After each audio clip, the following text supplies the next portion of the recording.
we may be the last generation that truly reads. I came across the ideas from Sinead Bovell recently, and I haven't been able to stop thinking about it.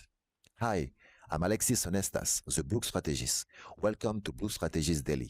Every day, I share one lesson from building Omax books. Let's build. Sinead Bovell recently wrote about the ideas she calls the Great Connective Divide. And this idea is both simple and disturbing. Reading doesn't just give us information, it trains us to think. When you read a book, you have to follow an argument. You have to remember what you read 20 pages ago. You have to hold different ideas in your mind at the same time. You have to question the author, agree, disagree, interpret, and eventually form your own opinion. That effort matters.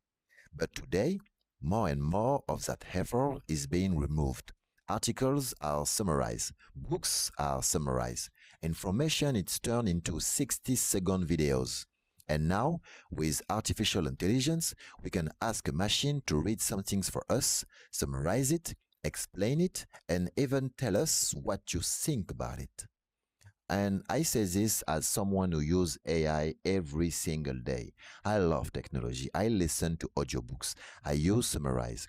I use artificial intelligence to help me work faster. So this isn't about rejecting technology. It's about balance. Because there is a difference between using technology to help you think and using technology so you don't have to think. As a publisher, this question is particularly important to me. Books require some things from us: time, attention, passions, sometimes even frustrations, and maybe those frictions it's part of the value.